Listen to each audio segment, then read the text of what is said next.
अस्सलाम वालेकुम। Power generation and distribution के सेक्टर में से आज हम एक कंपनी की बात कर लेते हैं जिसका नाम है the hub power company limited. Hub को इसका कोड है 1 अगस्त 1991 से ये कंपनी काम कर रही है। गवर्नमेंट ऑन एंटिटी है ये कंपनी। और अगर हम इस कंपनी के काम की बात कर लेते हैं तो ये अपने पावर स्टेशंस की डेवलपमेंट, इनको मेंटेन करना, इनको ऑपरेट करना और इनसे पैदा होने वाली बिजली अपने कस्टमर्स तक पहुँचाना है। और साथ से साइड इस कंपनी के पावर प्लांट्स है जिनको ये बहुत ही कहने अच्छे तरीके से ऑपरेट कर रही है। कुछ प्लांट्स जो हैं वो इसके कोयले पे चल रहे हैं और कुछ प्लांट्स इस कंपनी के ऑयल पे चल रहे हैं। कुछ प्लांट जो इसके कोयले पे चल रहे हैं तो ये थर्कोल वाले कोयले से बिजली प्रोड्यूस कर रही है, जिससे कहने इसकी बिजली भी बहुत सस्ती पड़ रही है।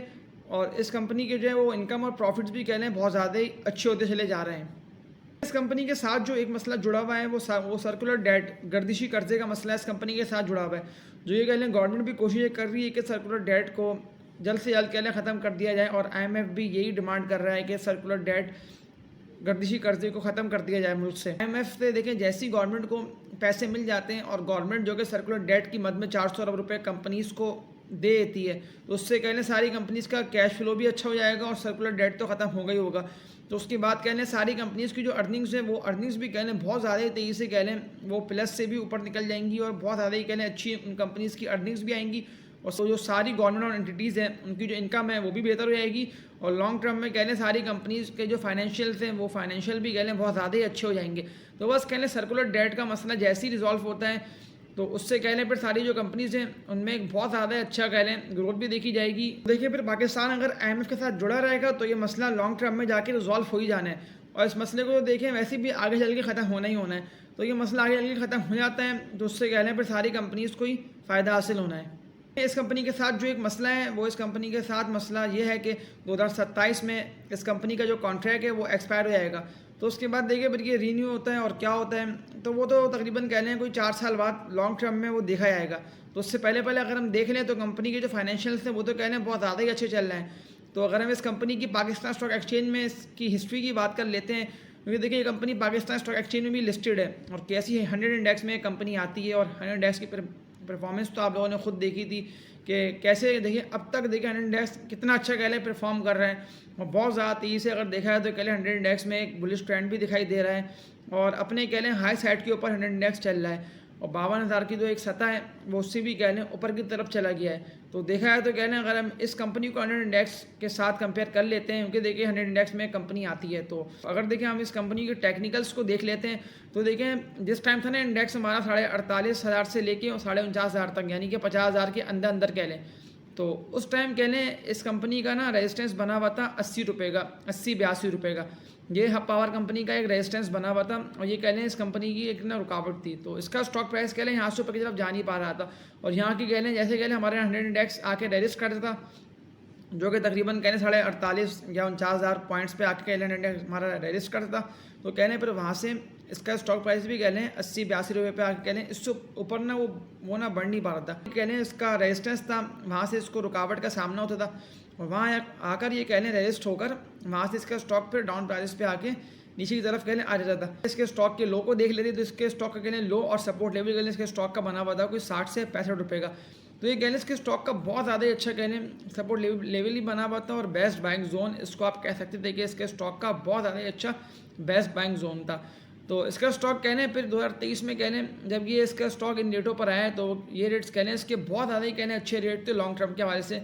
तो इससे पहले भी देखिए मैंने इसी चैनल पे अपनी वीडियो बना के अपलोड की थी, उसमें मैंने यही बताया था कि इसका स्टॉक कह लें इन रेटों पे आता है तो ये रेट्स कह लें बहुत ज़्यादा इसके अच्छे हैं। और देखिए जहाँ मैंने इसकी वीडियो बना के अपलोड की थी तो वहाँ से देखा है तो कह लें इसका स्टॉक बहुत ज़्यादा ही कह लें अपना एक हाई साइड के ऊपर चला गया है। क्योंकि देखिए जैसे ही हमारा 100 इंडेक्स का जो एक रेजिस्टेंस बना हुआ था 49,000 50,000 कह लें पॉइंट्स का, तो वो कह लें जैसे ही वहाँ से रेजिस्ट करा है तो देखा है तो कह लें इसका स्टॉक भी कह लें वहाँ से निकल के बहुत ज़्यादा तेज़ी से इसके स्टॉक ने अपना कह लें हाई पकड़ा है। क्योंकि देखिए 100 इंडेक्स के साथ की कंपनी चल रही थी तो कहने जैसे ही वो रेजिस्ट करके निकला है ऊपर की तरफ, जैसे ही उसको वो कहने सपोर्ट लेवल उसका बना है 50,000 का, तो वैसे ही कहने इसके स्टॉक का 80-82 रुपये का सपोर्ट लेवल बना है, उसका स्टॉक भी कह लें एक बुलिश ट्रेंड में दाखिल हो चुका है। और अगर हम देखें इसके स्टॉक का रेजिस्टेंस देख लेते हैं तो इसके स्टॉक का कह लें रेजिस्टेंस जो है वो लॉन्ग टर्म कह लें इसके स्टॉक का रेजिस्टेंस अब 125 रुपये का बना हुआ है इसके स्टॉक का रेजिस्टेंस। और अगर हम इसके स्टॉक का लॉन्ग टर्म टारगेट देख लेते हैं तो इसके स्टॉक का लॉन्ग टर्म टारगेट जो है वो 150 रुपये का आप लोग रख सकते हैं इसके स्टॉक का लॉन्ग टर्म टारगेट।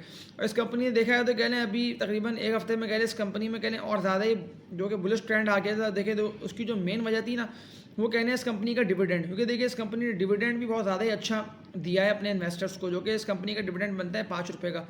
तो उससे भी देखा है तो कहने फिर इस कंपनी में बहुत ज़्यादा ही कहने अच्छे वॉल्यूम्स भी बनने लग गए हैं और बहुत ज़्यादा ही कह रहे हैं इस कंपनी में एक बुलिश ट्रेंड भी दिखाई दे रहा है और सारे इन्वेस्टर्स, सारे ट्रेडर्स, सारे प्लेयर्स कह रहे हैं इसके स्टॉक में इंटरेस्टेड भी हैं। तो देखा है तो कह रहे हैं इसका स्टॉक लॉन्ग टर्म में बहुत ज़्यादा ही अच्छा दिखाई दे रहा है। देखिए इसके स्टॉक का भी जो एक रेजिस्टेंस आता है ना वो इसके स्टॉक का रेजिस्टेंस आता है 110 रुपये का। इसका स्टॉक कह लें यहाँ जाके रजिस्ट कर सकते हैं 110 111 रुपये कह लें, बस ये 1-2 रुपये का इसके स्टॉक का रेजिस्टेंस है। ये जैसे ही कह लें यहाँ से निकलते हैं 112 रुपये से ऊपर इसका स्टॉक जैसे ही निकलता है इसका स्टॉक कह लें बहुत ज़्यादा तेज़ी से अपना हाई पकड़ सकते हैं और 125 रुपये का इसके स्टॉक का ईजिली कह लें ये यहाँ पे पहुँच सकता है। और अगर देखिए यहाँ से निकलता है तो फिर इसके लिए लॉन्ग टर्म टारगेट जो कि मैंने आपको बता दिया 150 रुपये का, ये इसके स्टॉक का लॉन्ग टर्म टारगेट हो सकता है। तो ये इसका स्टॉक कह लें बहुत ज़्यादा ही अच्छा है। और देखें अभी तो सर्कुलर डेट का मसला हल भी नहीं हुआ है, लेकिन देखें जैसे ही अगर ये मसला सॉल्व हो जाता है तो इसका स्टॉक कह लें बहुत ज़्यादा तेज़ी से अपना हाई पकड़ सकते हैं। उसके स्टॉक का तकरीबन आप लोग यहाँ से रेट कह लें 200 रुपये से भी ऊपर की तरफ निकलता हुआ देख सकते हैं। लेकिन देखिए उसके लिए फिर शर्त ये है कि हमारा सर्कुलर डेट गर्दिशी कर्जे का मसला हल होगा तो इसका स्टॉक कह लें फिर और मज़ीद कह लें स्पीड पकड़ लेगा और जितनी भी कह लें गवर्नमेंट और एंटिटीज़ हैं उस सब में ही कह लें बहुत ज़्यादा एक बुलिश ट्रेंड भी दिखाई देगा। और अभी भी देखा है तो कह लें गवर्नमेंट की जितनी भी सारी कंपनीज़ हैं उन सब में ही कह लें एक बुलिश ट्रेंड भी दिखाई दे रहा है और सारी कंपनीज़ कह लें अपने सपोर्ट लेवल पे आके एक्यूमुलेशन होके देखा है तो कह लें वहाँ से वो सारी अपवर्ड की तरफ चली गई हैं। और अगर हम हब पावर कंपनी की बात कर लेते तो इस कंपनी में कह रहे हैं एक ख़ास बात जो इस कंपनी की है जिस वजह से कह रहे हैं इसका स्टॉक प्राइस कंटिन्यूसली बढ़ रहा है वो इस कंपनी का कह लें डिविडेंड यील्ड है। तो डिविडेंड यील्ड अगर इस कंपनी की हम देख लें तो इस कंपनी की डिविडेंड यील्ड कह लें बहुत ज़्यादा ही अच्छी बनती चली जा रही है, क्योंकि देखिए कंपनी डिविडेंड और पे आउट्स भी कह लें बहुत ज़्यादा ही अच्छा दे रही है अपने इन्वेस्टर्स को। अगर हम इस कंपनी के फर्स्ट क्वार्टर 2023 की बात कर लेते हैं तो इस कंपनी के रेवेन्यूज़, ग्रॉस प्रॉफिट और प्रॉफिट आफ्टर टैक्स तीनों में ही कह लें इस कंपनी की कमी आई है। लेकिन इस कंपनी की जो कि EPS अर्निंग पर शेयर वो कह लें इस कंपनी की सस्टेन रही है। 2022 में इस कंपनी की अर्निंग पर शेयर थी 3.43 और 2023 में इस कंपनी की अर्निंग पर शेयर 3.12 की आएगी। तो कंपनी की अर्निंग पर शेयर जो है वो सस्टेन ही रही है। देखें जहाँ थी इसकी अर्निंग पर शेयर वहाँ कह लें थोड़ा बहुत ही चंद पैसा की कमी आई है। लेकिन देखा है तो कह लें इस कंपनी ने डिविडेंड कह लें बहुत ज़्यादा ही अच्छा अनाउंस कर दिया है, जो कि 3 नवंबर को कह लें इसका एक्स हो जाएगा। तो 5 रुपये का इस कंपनी ने डिविडेंड भी अनाउंस किया है।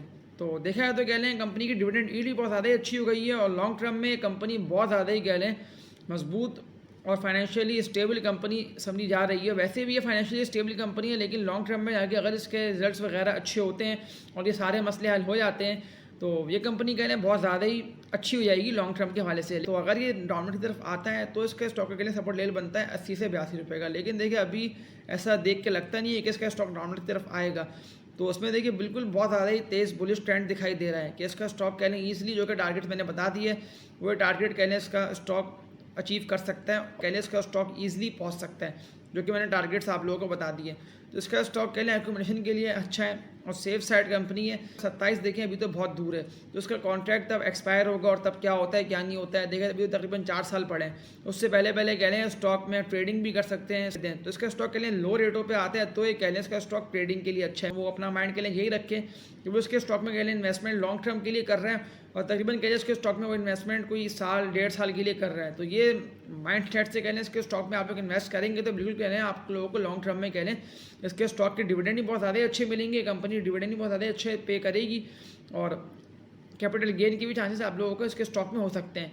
तो ये था हब पावर कंपनी का रिव्यू एंड टेक्निकल एनालिसिस और आप लोगों के कम्प्लीटली बता दिया गया कि इसका स्टॉक कह लें इसके स्टॉक का भी बेस्ट बाइंग जोन कौन सा बन रहा है और सपोर्ट लेवल इसके स्टॉक का कौन सा बन रहा है और लॉन्ग टर्म टारगेट के लिए इसके स्टॉक का क्या हो सकता है। आप लोगों से यही रिक्वेस्ट है कि इस चैनल को देखिए लाइक और सब्सक्राइब कर लेंगे तो आप लोगों को आने वाले दिनों में इसी तरह की कह अच्छी और बेहतर वीडियोस मिलती रहेंगी, जिससे देखिए लॉन्ग टर्म में आप लोगों को फ़ायदा हासिल होना है। तो तब तक के लिए अपना ख्याल रखिएगा। अल्लाह हाफ़िज़।